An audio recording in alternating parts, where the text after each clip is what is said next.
আন্তর্জাতিক প্রসঙ্গ। ভেনেজুয়েলায় জোড়া ভূমিকম্পে নিহতের সংখ্যা ছাড়িয়েছে ১৭০০। জাতিসংঘ বলছে হতাহতের সংখ্যা আরও বাড়তে পারে। এদিকে ধ্বংসস্তূপের নিচ থেকে ৩২ ঘণ্টা পর উদ্ধার করা হয়েছে এক নবজাতককে। ৫ দিন পর জীবিত বের করে আনা হয়েছে এক তরুণকে। জীবনের খোঁজে চলছে অভিযান।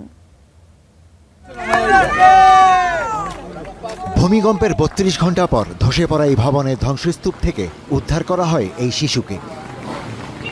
এর আগে লা গায়রা এলাকায় আরেক ধ্বংসস্তূপের নিচে আটকা পড়া ২১ বছর বয়সী এক যুবককে উদ্ধার করেন উদ্ধারকর্মীরা। ঘটনাস্থলে জড়ো হওয়া মানুষ করতালি দিয়ে উদ্ধারকর্মীদের প্রতি কৃতজ্ঞতা প্রকাশ করেন।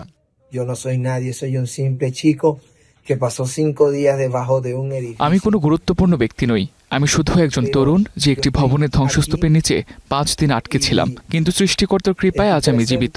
তিনি আমাকে সেখান থেকে বের করে এনেছেন এবং তার ফেরেশতাদের পাঠিয়েছেন। কারা সেই ফেরেশতা? তারা হলেন সেই মানুষগুলো যারা আমাকে উদ্ধারের জন্য নিরলস পরিশ্রম করেছেন।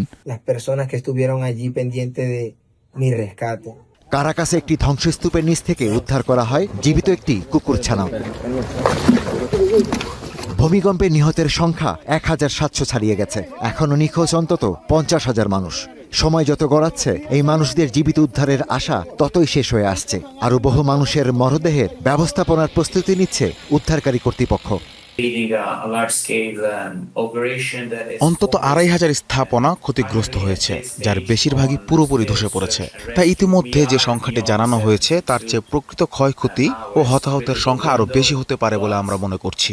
একটি আনুমানিক ধারণা দিতে পারি, কর্তৃপক্ষের সঙ্গে সমন্বয় করে আমরা ১০,০০০ মরদেহ বহনের ব্যাগ সংগ্রহ করেছি।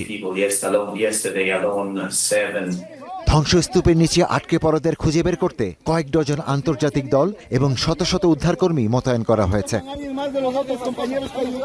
ভূমিকম্পের ৫ দিন পর অবশেষে দেশে ফেরার ঘোষণা দিয়েছেন শান্তিতে নোবেলজয়ী বিতর্কিত নেতা মাচাদো। ২৪ জুন থেকে ভেনেজুয়েলায় ফিরে যাওয়া আমার জন্য জরুরি হয়ে উঠেছে, যাতে আমরা একটি পরিবারের মতো এই বিপর্যয়ের মোকাবেলা করতে পারি। পরিবারের কোনো সদস্য কষ্টে থাকলে যেমন সবাই পাশে দাঁড়ায়, আমরাও তেমনভাবে একসঙ্গে এই দুর্যোগের মুখোমুখি হতে চাই। ধ্বংসস্তূপের নিচে যখন চলছে জীবনের সন্ধান, তখন দুর্যোগ ব্যবস্থাপনা নিয়ে শুরু হয়েছে সমালোচনা। ক্ষতিগ্রস্ত এলাকাগুলোতে পর্যাপ্ত ত্রাণ সহায়তা না পাওয়ার অভিযোগ করেছেন দুর্গতরা। Ishtiaq Hossain, star news.